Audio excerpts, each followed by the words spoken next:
Warlords of Draenor was... yeah. Since Warlords of Draenor's release, Blizzard has been bombarded with complaint after complaint about this expansion, yet, to Blizzard's credit, there is some good things about it that we should address and that should be brought to the forefront. So, without further ado, let's talk about 5 things that Warlords of Draenor did right, as well as some honorable mentions. Number 1. Now, none of this is in any particular order, but the first point that I decided to hit on was world treasures and exploration. In Mists of Pandaria, we got this shitty little island off the coast of Jade Forest, and it was called the Timeless Isle. Now, I don't know about you guys, but this place got really boring pretty fast. However, it did introduce a new element to WoW that was pretty cool, and that was treasure hunting. And not just finding an old treasure chest out in Ashenvale. No. Important treasure hunting. Across the Timeless Isle, there were lots of treasures to find, rare mobs to kill, and random events to take part in. This was a really interesting idea, I admit, but one thing held it back, and that was the fact it was just restricted to this little tiny island. Now, there were a couple treasures to be found across Pandaria, but nothing like this. If this system existed all across the world, rather than being secluded to a specific spot, that would be awesome. And you know what? Warlords of Draenor did just that. Across Draenor, we found pieces of gear, gold, toys, and all sorts of doodads that made leveling extremely enjoyable, even the second time when you went through it on an alt. Maybe the third time too. This whole treasure and event system really encouraged players to go off the beaten path, and well, I personally think that's awesome. Timeless Isle may have gotten stale pretty quick for a lot of players since it was strictly a level 90 zone, but to find treasures in your process of leveling up that aided you with reaching 100 or upgraded your character was awesome, and it was a lot of fun. And I really hope we see this feature in World of Warcraft Legion. And if I can just add one suggestion to Blizzard, more jumping puzzles. Number 2, whenever I talk to people about what their favorite part of this expansion is, they always tend to say, fuck, I loved the questing system. And they are right, man. Warlords got the quest system down perfectly in a lot of people's opinions, especially, I must say, because each zone had a badass cinematic that concluded it.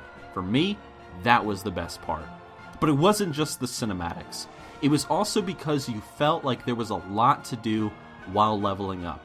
Not only were you trying to boost a number to 100, but you're also managing a garrison, and you're on the lookout for finding treasures and trinkets like I mentioned before, and this just made questing really engaging.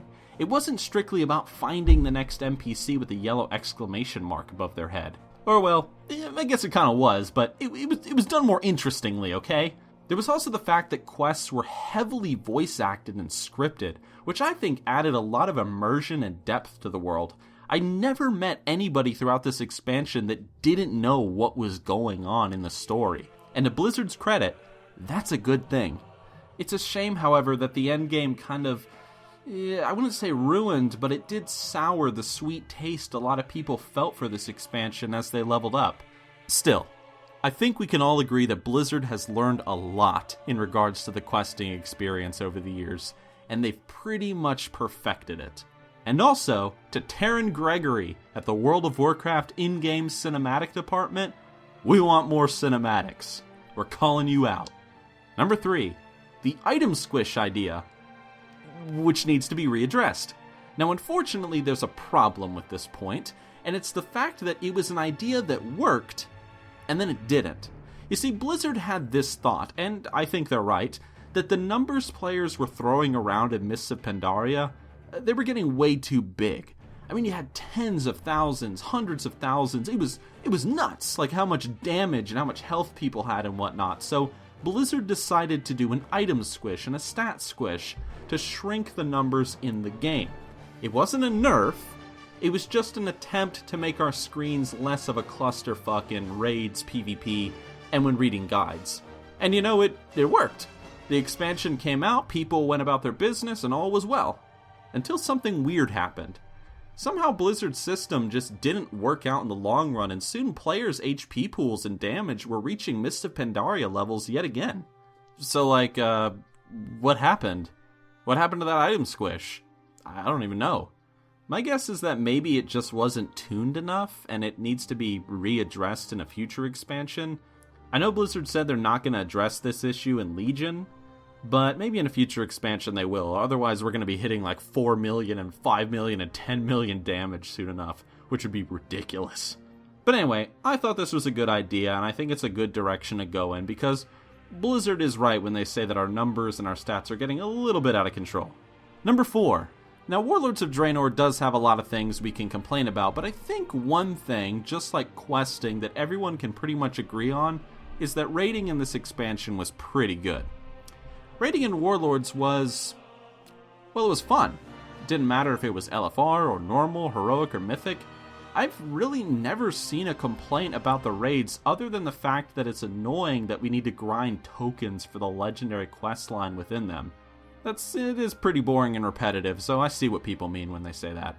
But still, we got a good variety with the few raids we got. We got an Ogre raid, a nice Iron Horde Blackrock Foundry raid, and now we have an Orcus Legion-inspired raid called Hellfire Citadel. I mean, hell, I've heard it from quite a few people, even Mookluk, that Blackhand is one of their all-time favorite fights in WoW. And I agree. Now, granted, I would have loved to have seen one more raid, maybe, especially the Shatrath one, but whatever. We'll make do with what we got. What we got were fun bosses, challenging encounters, and some decent-looking tier sets. But of course, that's just all opinion. Now, before we get to the last point, let's just do a couple of really quick honorable mentions. Here we go. Shadowmoon Valley, Nagrand 2.0, Pepe, bringing Rexxar back, the Lords of War series, the music, the Khadgar and Gul'dan storyline, and this lady, who totally confirms that a bard profession will be in the game in the future. At least it better. Alright, so number 5, probably my favorite and everybody's favorite thing about this expansion that is going to have a lasting impact on every single WoW expansion after this one. That is the new character models. Yeah! This is the big one, and you knew it'd be on the list. One thing that WoW has suffered from over the years is its age. It's an old game, having been released back in 2004. And because of this, graphically, WoW just isn't up to par with new MMOs on the market, so Blizzard's response was to upgrade the graphics of the game, especially our character models. Now, I will say this. Some of the models aren't done, even after all this time. I mean, just look at the Night Elf male. He stands completely off balance, and he looks like he's about to kill someone when he goes fishing. I know that Blood Elf males also have quite a few problems with them, so I'm not sure who's the head character model guy, but please address some of these really awkward faces characters make when doing certain things, and, tweak things up a bit. Thank you. Despite these very small things, however, the new character models are fantastic. They have a lot of expression about them, and they're just enjoyable to zoom in on and observe every now and then. As somebody who makes machinima here on YouTube, I especially love this graphical update. But beyond the character models, really everything got an upgrade in terms of graphics. I mean, just like I mentioned on the honorable mentions, look at places like Shadowmoon Valley. They look amazing. Frostfire looks chilly, Nagrand looks gorgeous, and you get the idea. I mean, Warlords really brought a nice graphical up for World of Warcraft. I mean, come on guys, let's be honest.